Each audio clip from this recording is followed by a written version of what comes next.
शुभाशुभफलैरेवं मोक्ष्यसे कर्मबन्धनैः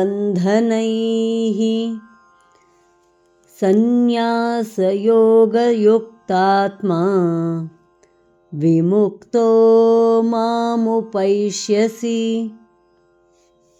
In this way, you shall be freed from the bondage of actions that yield auspicious and inauspicious results.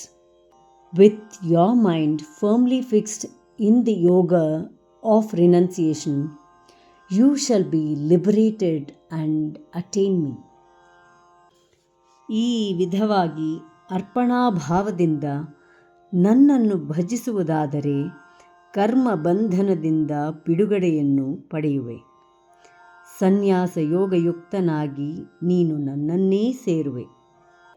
ಶುಭಾಶುಭಫಲೈರೇವಂ ಶುಭಾಶುಭಫಲೈರೇವಂ ಶುಭಾಶುಭಫಲೈರೇವಂ ಮೋಕ್ಷ್ಯಸೇ ಕರ್ಮಬಂಧನೈಃ ಮೋಕ್ಷ್ಯಸೇ ಕರ್ಮಬಂಧನೈಃ ಮೋಕ್ಷ್ಯಸೇ ಕರ್ಮಬಂಧನೈಃ ಶುಭಾಶುಭಫಲೈರೇವಂ ಮೋಕ್ಷ್ಯಸೇ ಕರ್ಮಬಂಧನೈಃ ಶುಭಾಶುಭಫಲೈರೇವಂ ಮೋಕ್ಷ್ಯಸೇ ಕರ್ಮಬಂಧನೈಃ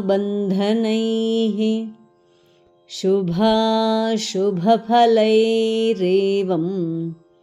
ಮೋಕ್ಷ್ಯಸೇ ಕರ್ಮಬಂಧನೈಃ ಸನ್ಯಾಸಯೋಗಯುಕ್ತಾತ್ಮಾ ಸನ್ಯಾಸಯೋಗಯುಕ್ತಾತ್ಮಾ ಸನ್ಯಾಸಯೋಗಯುಕ್ತಾತ್ಮಾ ವಿಮುಕ್ತೋ ಮಾಮುಪೈಷ್ಯಸಿ ವಿಮುಕ್ತೋ ಮಾಮುಪೈಷ್ಯಸಿ ವಿಮುಕ್ತೋ ಮಾಮುಪೈಷ್ಯಸಿ ಸನ್ಯಾಸಯೋಗಯುಕ್ತಾತ್ಮಾ ವಿಮುಕ್ತೋ ಮಾಮುಪೈಷ್ಯಸಿ ಸನ್ಯಾಸಯೋಗಯುಕ್ತಾತ್ಮಾ ವಿಮುಕ್ತೋ ಮಾಮುಪೈಷ್ಯಸಿ ಸನ್ಯಾಸಯೋಗಯುಕ್ತಾತ್ಮಾ ವಿಮುಕ್ತೋ ಮಾಮುಪೈಷ್ಯಸಿ ಶುಭಾಶುಭಫಲೈರೇವಂ ಮೋಕ್ಷ್ಯಸೇ ಕರ್ಮಬಂಧನೈಃ ಸನ್ಯಾಸಯೋಗಯುಕ್ತಾತ್ಮಾ ವಿಮುಕ್ತೋ ಮಾಮುಪೈಷ್ಯಸಿ ಶುಭಾಶುಭಫಲೈರೇವಂ ಮೋಕ್ಷ್ಯಸೇ ಕರ್ಮಬಂಧನೈಃ ಸನ್ಯಾಸಯೋಗಯುಕ್ತಾತ್ಮಾ ವಿಮುಕ್ತೋ ಮಾಮುಪೈಷ್ಯಸಿ ಶುಭಾಶುಭಫಲೈರೇವಂ